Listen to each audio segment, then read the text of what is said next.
First phase polling కు సర్వం సిద్ధమైంది. రేపు ఉదయం 7 గంటల నుంచి 102 పార్లమెంటు నియోజకవర్గాలలో పోలింగ్ జరగనుంది. సమస్యాత్మక ప్రాంతాల్లో పటిష్ట భద్రత ఏర్పాటు చేశారు ఎన్నికల అధికారులు. 21 రాష్ట్రాల్లో జరగనున్న ఎన్నికల కోసం 1,87,000 పోలింగ్ బూత్లు ఏర్పాటు చేశారు.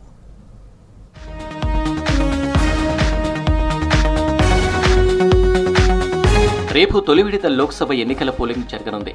ఉదయం 7 గంటల నుంచి సాయంత్రం 6 గంటల వరకు ఓటింగ్ జరగనుంది. 21 రాష్ట్రాలు, కేంద్రపాలిత ప్రాంతాల్లో 102 నియోజకవర్గాల్లో ఎన్నికలు జరగనున్నాయి. లోక్సభతో పాటు అరుణాచల్ ప్రదేశ్, సిక్కిం రాష్ట్రాల్లో శాసనసభ ఎన్నికలు నిర్వహించనున్నారు అధికారులు. ఎలాంటి అవాంఛనీయ ఘటనలు జరగకుండా భద్రత బలగాల నడుమ పోలింగ్ నిర్వహించనుంది ఎన్నికల సంఘం. దేశవ్యాప్తంగా ఫస్ట్ ఫేజ్ పోలింగ్కు 1.87 పోలింగ్ స్టేషన్లు ఏర్పాటు చేశారు.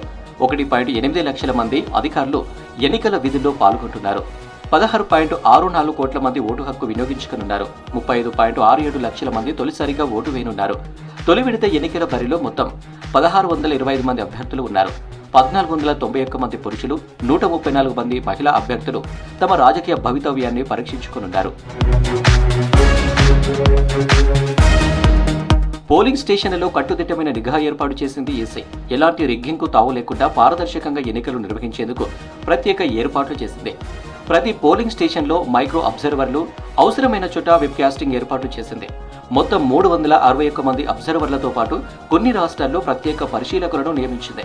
ఫ్లయింగ్ స్క్వాడ్లు, video surveillance teams, video viewing teams సైతం నియమించింది ఎన్నికల సంఘం. పోలింగ్ కేంద్రాల్లో ఓటర్లు ఇబ్బంది పడకుండా మౌలిక సదుపాయాలను కల్పించారు ఈసీ ఆఫీసర్లు.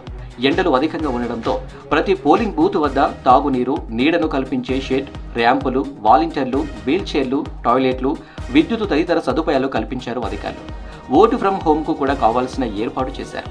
85 ఏళ్లు పైబడిన వృద్ధులతో పాటు దివ్యాంగులకు ఇంటి నుంచి ఓటు వేసే సదుపాయం కల్పించింది ఈసీ. 25 ఏళ్లు దాటినప్పటికీ పోలింగ్ బూత్కు వచ్చి ఓటు వేయాలనుకునే వారి కోసం ప్రత్యేక ఏర్పాట్లు చేశారు. వైకల్యం కలిగిన ఓటర్లకు వీల్ చైర్ సదుపాయం కల్పించారు.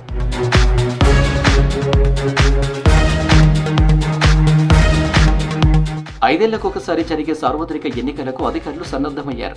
రేపు 21 రాష్ట్రాల్లో ప్రజలు ఓటు హక్కు వినియోగించుకున్నారు. ఓటర్ స్లిప్ల ప్రక్రియను పూర్తి చేసింది ఈసీ.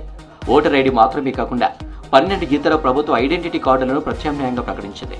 ఎన్నికల కవరేజీ కోసం 47,000 మంది మీడియా ప్రతినిధులకు ఈసీ పాసులు మంజూరు చేసింది.